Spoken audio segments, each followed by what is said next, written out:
The battlefield had gone strangely quiet, only drifting smoke, and the ringing echo of two blades clashing moments before. When the human soldier pulled back, he realized he had struck something he never meant to touch. A single lock of shimmering silver hair spiraled to the ground. The alien warrior froze, then dropped to her knees. Her voice shook. "You have severed my honor mark. By the laws of my people, I belong to you now." Who would ever expect that a split-second mistake could rewrite an entire destiny? If this kind of wild, unpredictable HFY moment already has you wondering what happens next, feel free to tap like so more people can discover it. And if you enjoy deep dive sci-fi stories with a human twist, hit subscribe and share the video with someone who loves this genre too. It really helps the channel grow and lets me make more stories like this for you. The first thing anyone remembered about that battlefield was the light red pulses of plasma fire streaking across the valley like angry comets. The ground shook with each detonation, and the air carried that strange metallic tang that always followed a fresh breach in the front lines. Among the chaos, one human moved with a kind of determination that only shows up when someone knows retreat, IC&T an option. His name was Rian Hao, a soldier who'd survived more close calls than he cared to count. And opposite him, towering in armor that looked carved from living obsidian, stood Commander Lysara of the Serati Dominion. She was a legend even among her own people, a warrior whose precision could split a hair in midair ironically, a fact that would soon matter more than either of them imagined. The two forces had clashed all morning, a violent tangle of tactics and instinct. Humans were outnumbered. Serati were outmaneuvered. But somehow Rian and Lysara kept finding each other in the chaos, drawn like two storms colliding. Was it strategy? Fate? Something stranger? At the time, no one knew. They only knew the battle sharpened whenever those two locked eyes, as if the war waited for them to swing first. When Lysara lunged, the ground itself felt it. Her blade hummed with the low, dangerous resonance of Serati energy forging. Rian's own weapon a human vibro edge, far less elegant, but twice as stubborn at her strike, with a crack that rippled across the valley. Each swing came faster, each dodge closer. It was the kind of duel soldiers whispered about for decades afterward. But in the middle of that whirlwind of skill and adrenaline, something shifted, almost too small to notice.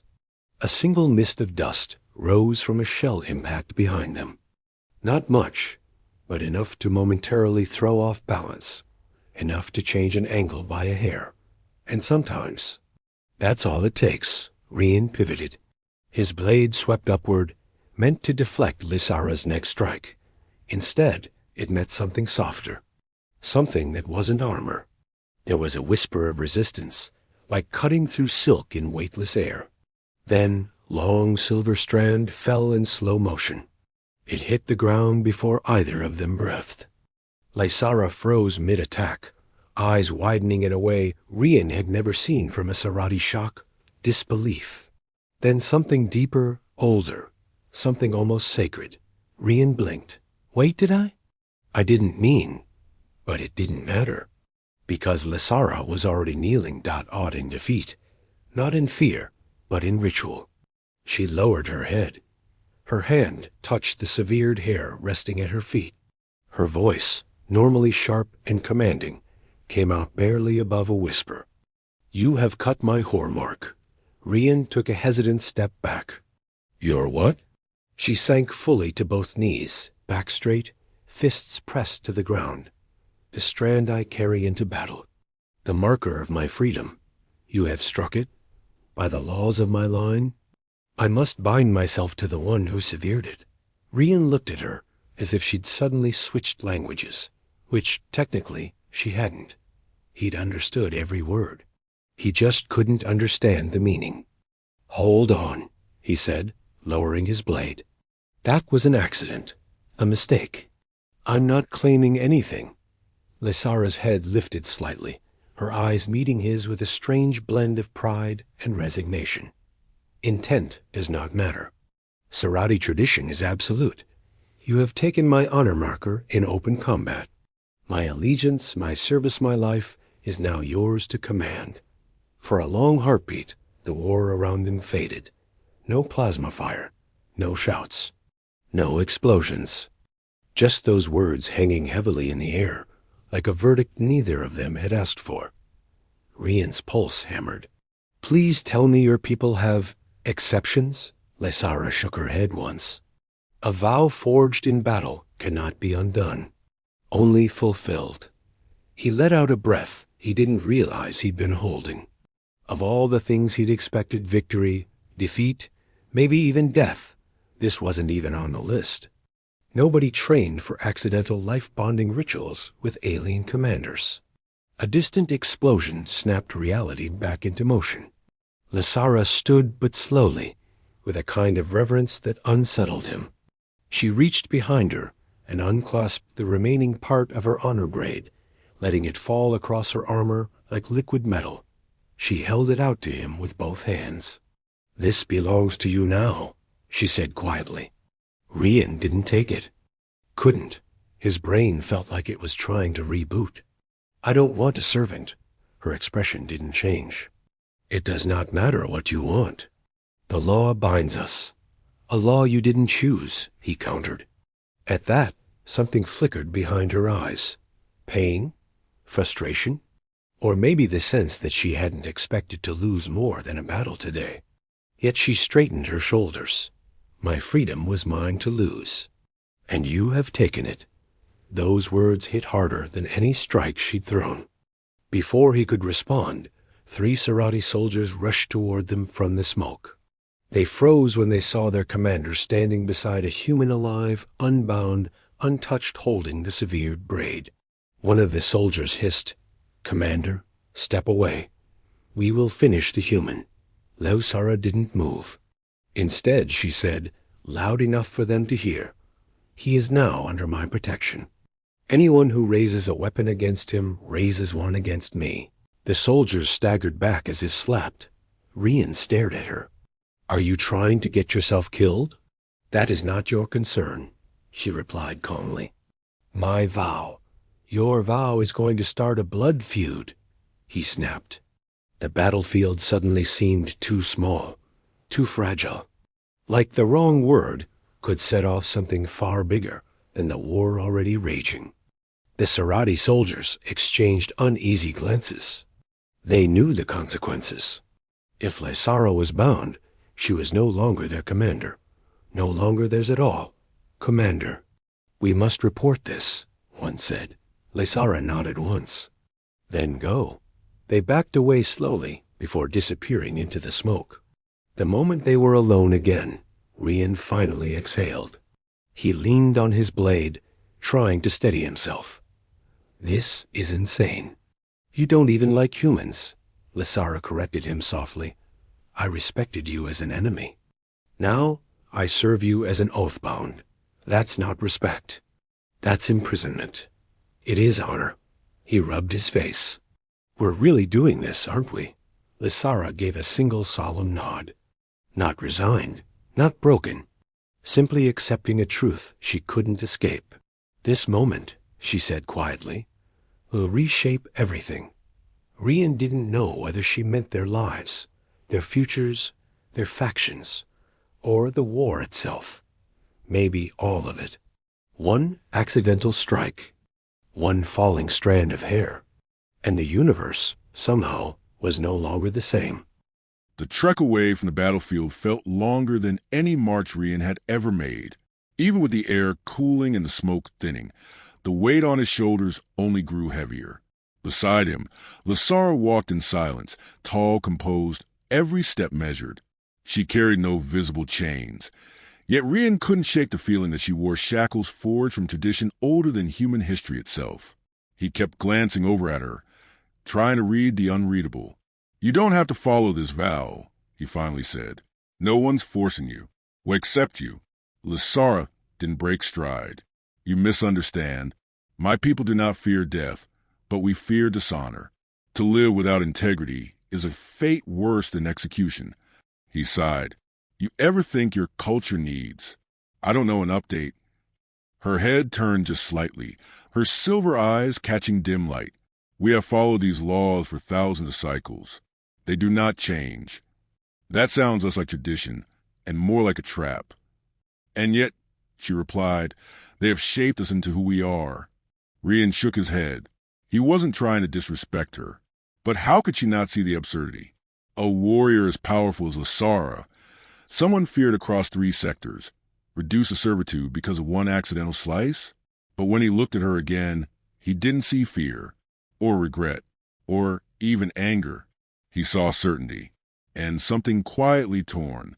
As they reached a ridge overlooking the shattered valley, Lasara finally spoke again, her voice softer. You think me bound in chains. But this vow is not slavery. It is alignment. Alignment, he echoed skeptically. My people believe that the one who severs the honor mark reveals destiny's chosen path. You struck what no enemy has ever touched, not even in victory. That means the path ahead belongs to us both. Rian didn't buy into destiny. He believed in split-second decisions, instincts, luck, and sometimes disastrous timing. But the way she spoke, steady, reverent, almost hopeful, made him hesitate before dismissing it. So what does this alignment actually require? He asked. Lasara stopped walking. She turned fully toward him, the afternoon light catching the ridges of her armor. It means that my life is dedicated to yours. Your safety becomes mine to guard. Your goals become mine to fulfill. Your enemies become mine to face. He swallowed hard. That's a lot for someone you were trying to stab an hour ago. Her lips curved into the faintest hint of a smile.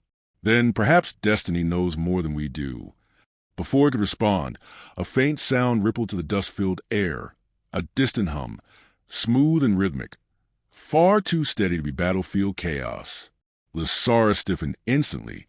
A scout drone, Cerati design. Rian froze. Your people are sending eyes already? They will want proof of what occurred, and they will want to judge it.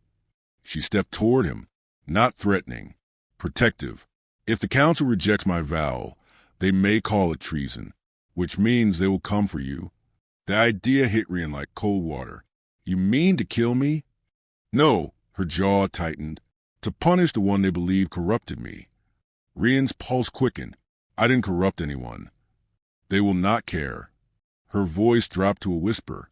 They cannot accept that their commander, a symbol of our strength, bowed to a human.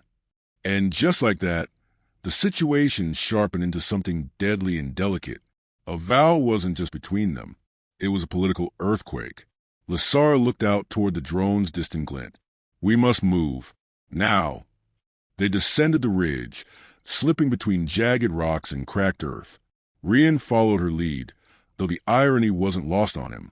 Here she was, sworn to serve him, yet he depended on her more than ever. Lasara, he said quietly, are you sure you're okay with this? Really okay? She didn't look at him, but her voice held a strange warmth. You speak as though you force me. But the truth is, the moment my braid fell, I felt clarity. A painful one, perhaps, but clear. What kind of clarity? That I would rather face a future I did not expect than cling to a past I've outgrown. Rian stopped in his tracks. Lasara kept walking until she noticed he'd fallen behind. When she turned, there was no shame in her expression, no fear of being misunderstood. There was simply honesty. He jogged forward to catch up. You're telling me you weren't happy as commander? I was effective, she said, but not fulfilled. And serving me fulfills you? Her gaze softened. I did not know yet, but it is a path, and every path teaches something. They reached an old bunker, half-buried, dented, probably abandoned since the first wave of conflict. Lasara checked it first, scanning for traps. Once she deemed it safe, they slipped inside. The air tasted stale. Dust coated the consoles. A single cracked hollow screen flickered faintly in the corner. Rian sat on a crate, rubbing the back of his neck. So what happens now? Hide until they get bored? Lasara shook her head. Cerati, do not get bored. They follow trails until all questions are answered. Fantastic, Rian muttered. So they'll come for us soon. She nodded. And when they do, She knelt in front of him, not as she had on the battlefield, but slowly, deliberately, like she needed him to hear every word clearly. "When they come," she said quietly, "I will stand between them and you, not because the vow forces me, but because I choose to honor it." Rian's breath caught. "That's suicide." "It is loyalty." He looked away, frustration twisting in his chest. "You shouldn't have to die for me. You should not have to carry guilt for what you did not intend." The conversation stalled. The bunker hummed with a heavy silence. Rian's thoughts raced in circles. Responsibility, fear, the bizarre reality that his accidental strike had turned a commander into his guardian. Finally, Lasara sat beside him, armored shoulder brushing lightly against his. "In truth," she murmured, "I am not afraid of death." Rian turned to her. "Then what are you afraid of?" She hesitated. For the first time since they met, he saw vulnerability, not weakness, but a delicate truth she rarely revealed. "I fear losing purpose," she said softly. The admission cut deeper than any blade. Rian exhaled slowly. "Then maybe your purpose doesn't have to be tied to a vow." She tilted her head. "What do you suggest?" "I'm saying we figure out together. Not as master and servant, not as commander and enemy, but as two people stuck in the same impossible situation." Lasara considered this, really considered it. "A shared path," she whispered. "Not dictated by law, but chosen." "Exactly." A faint tremor shook the bunker floor. The drone had found them. Lasara rose instantly, her blade igniting in a quiet red glow. "They come sooner than expected." Rian stood beside her, gripping his weapon. "Whatever happens," he said, "we face it together." Lasara's eyes shone with something fierce and almost proud.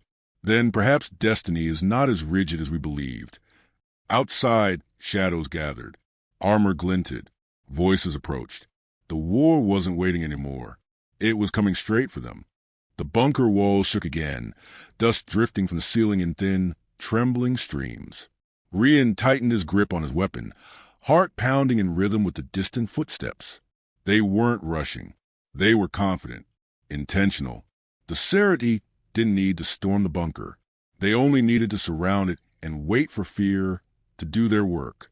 But fear wasn't the problem anymore. Not for him, and not for Lasara. She stood at the doorway, her silhouette framed by flickering light. Her blade glowed like a warning beacon. "They will send an envoy first," she said quietly. "Someone who believes words can undo what's been done." Rian gave a dry huff. "Let me guess, someone reasonable." Her expression didn't change. "Someone powerful." A moment later, the voice came, deep, resonant, like stone cracking underwater. "Commander Lasara." The sound carried authority and disappointment. "Step outside." "Alone?" Lasara didn't move. Rian moved beside her. "They want to separate us." "Yes," she said, a test of obedience. "Then let's fail together." A small breath escaped her, almost a laugh, almost a sigh. "Very well." The door slid open with a grinding protest. Outside, the light was harsh. Dust spun in spirals, kicked by armored boots. And standing at the center of a full squad was High Warlord Sereth Kaler, Lasara's mentor, her superior, and one of the most dangerous commanders in their empire. Kaler's gaze swept over Lasara with a razor's edge of judgment. "You kneel to a human. You speak for a human. You protect a human." His voice darkened. "This is not the warrior I forged." Rian felt Lasara's breath tighten beside him, but she didn't break. "I follow the vow," she said. "You follow disgrace," Kaler snapped. "You shame your lineage. You shame your people." Rian stepped forward. She didn't choose this. "I..." Kaler raised a hand, silencing him instantly. "You think you matter?" he growled. "You are a fragile creature of flesh and fear. You cut what you did not understand, and now you stand between us, believing you have earned power." Rian didn't flinch. "I don't want power. I want her to have a choice." That made Kaler pause, just for a heartbeat. Lasara looked at Rian, something warm flickering in her eyes, approval, gratitude, something deeper. Kaler finally spoke. You misunderstand our customs. The honor mark cannot be restored. The vow cannot be broken. But her life, his voice turned cold. Her life can be reclaimed through sacrifice. Lasara stiffened. No. Rian's stomach dropped. What does that mean? Kaler unsheathed his massive blade, its edge humming like a storm. If she dies in combat, the vow ends. Honor resets. Her legacy is preserved. The implication hit hard. He meant to kill her. Rian stepped between them. Over my dead body. That, Kaler growled, was always a plan. The squad shifted, preparing for battle. Rian's grip tightened, adrenaline roaring through his veins. He wasn't the fastest or the strongest or the most skilled, not compared to Serity elites. But humanity had something raw and untamed that no alien empire ever managed to predict. Refusal. Defiance. The instinct to protect someone at any cost. Lasara placed a hand on Rian's shoulder. This is my battle. No, Rian said firmly. It's ours. Kaler lunged first, faster than his size suggested. Rian barely dodged, but Lasara intercepted the strike with a forceful clash of blades. Sparks exploded. The impact vibrated through the bones of the valley floor. Kaler struck again. Lasara parried. The world around him blurred as they moved. Two titans locked in a dance of fury and precision. Rian joined the fray, flanking Kaler. He wasn't as skilled, but he was unpredictable. Human movement was messy, chaotic, uncomfortable to read. Where Lasara fought with perfect form, Rian fought like survival was an art. Kaler snarled, "You pollute our traditions." Rian shot back, dodging a near-fatal swing. "Maybe your traditions need shaking up." His blade struck Kaler's shoulder, not deep, but enough to make the warlord stagger. Lasara seized the opening, driving her blade forward. Kaler blocked it with brute force. "You defend him with your life?" "With my will," Lasara said. Kaler roared, lifting his blade for a crushing strike. Rian didn't think. He moved. He swung upward with everything he had, meeting Kaler's descending blade. The shock rattled his bones. His knees nearly buckled, but he didn't fall. Lasara seized a moment, not with an attack, with truth. "Kaler," she said, voice breaking through the chaos, "I am not dishonored. I am changed." Kaler froze mid-strike. Lasara stepped forward. "You taught me to seek purpose, to grow, to choose the path that strengthens the soul. This vow, it is not a shackle." Her eyes flicked toward Rian. "It is a beginning." Kaler's rage faltered, just enough. Rian saw the flicker of hesitation. "She's not your failure," he said. "She's evolving, and maybe that scares you." Kaler's chest heaved. His blade trembled. Lasara spoke again, quietly but firmly. "Let me walk this path, not as your soldier, not as a servant, but as myself." A long, powerful silence followed. The squad watched, waiting for Kaler's verdict, one that could decide the fate of all three of them. Finally, Kaler lowered his blade. The tension shattered quietly, like glass cracking in slow motion. He looked at Lasara with something like sorrow, then respect, then acceptance. "You have chosen your path," he said. "May it lead you to strength." Then his gaze turned to Rian. "Protect her, or I will return." The squad withdrew. Footsteps faded. Dust settled. And just like that, the war didn't end. But something larger did. A cycle, a tradition, a barrier between species. The moment they were alone, Rian let out a shaky breath. "Are you okay?" Lasara stepped close, her voice softer than it had ever been. "I am free." He met her eyes. "So what now?" She considered the question, then smiled, a small, quiet smile that held a world of new possibility. "Now," she said, "we build something neither of our people has seen before." The words hung in the air, warm and electric. Maybe it was destiny. Maybe it was chaos. Maybe it was simply two lives crossing at the perfect and perfectly impossible moment. But one thing was certain. The universe will remember the human who severed a warrior's hair, and the warrior who chose to stand beside him anyway.